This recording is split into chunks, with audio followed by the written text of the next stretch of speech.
Well, for more analysis, I'm joined here in the studio by France 24 journalist Wassim Nasr. Wassim, welcome to the program. Let's begin by talking about Israel's offensive inside Gaza. Where are we right now?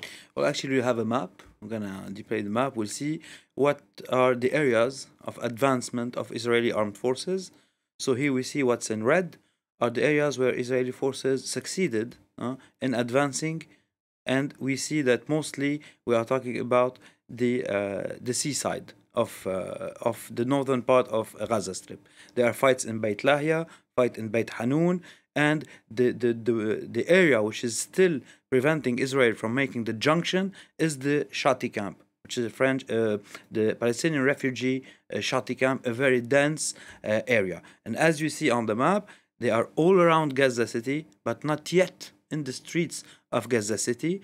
And we see the main roads going through the south, meaning Al Rashid Street on the coast, Street 10 making also cutting into also a northern part of Gaza, and the areas where Israeli forces are in control. And we have a photo where we can see which proves that the Israeli forces are next to the Shati camp from the south.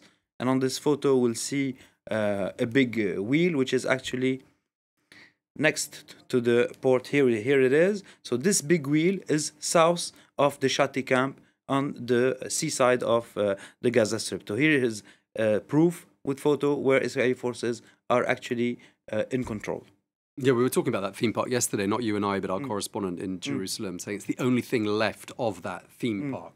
Now, when it comes to tactics, what have we been seeing on both sides in the last 48 hours? Well, when we look at the footage that was released by the Israeli army and by Hamas, we can see there's a shift in tactics. And here we'll see those are the images of the Israeli army.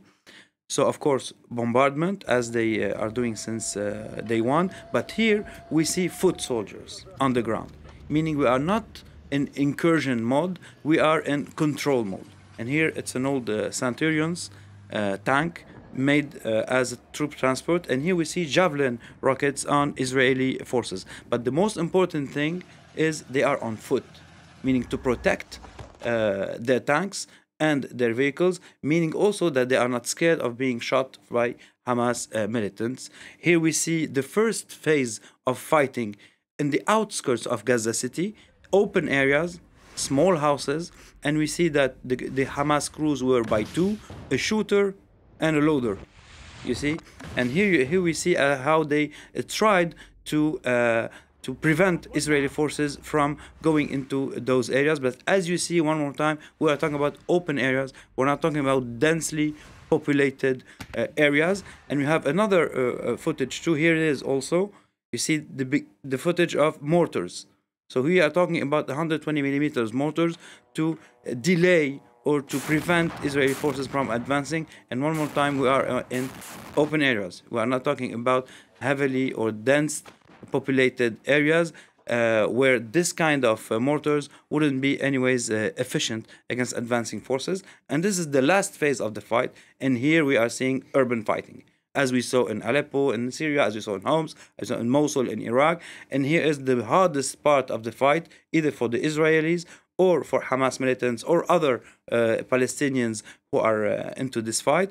And you see the destruction by airstrikes or by artillery. And in this phase of the fight, urban warfare, destructions like this become an asset for the defender, and they prevent actually the attacking forces from attacking very fast. So this is the hardest part of the fight, and we're going to see also on this footage, because Israeli forces will be shot at from above and from beneath. And here we see from high buildings, with only a simple Kalashnikov, you can prevent a convoy from advancing. And as you see on those pictures, because as we talked earlier also, you only see tanks advancing, bulldozers, but no on-foot soldiers, meaning those are incursion areas and not control areas yet.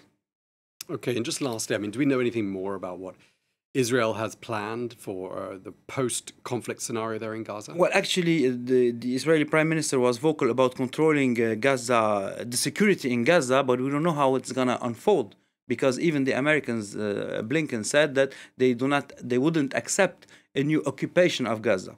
But beside this political aspect of it, occupying Gaza militarily will be very costly for the Israeli forces.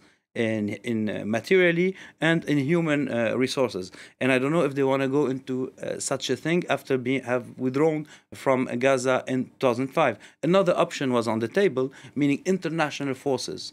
You see, but we were commemorating a few days ago the attack on French forces in Beirut back in 1983, where French and American Marines forces and Italian forces were supposed to monitor Beirut after the Israeli invasion in 1982. And we know that the Marines lost many men, the French lost many men. So which country today will accept to put on foot soldiers in Gaza to monitor the security in Gaza? So the question still is open as we speak, because even the Palestinian Authority was kicked out of Gaza by Hamas. So I don't know if they have the means or the political will to go back into Gaza and to control Gaza. So this is the most important question that should be answered after the end of the fighting.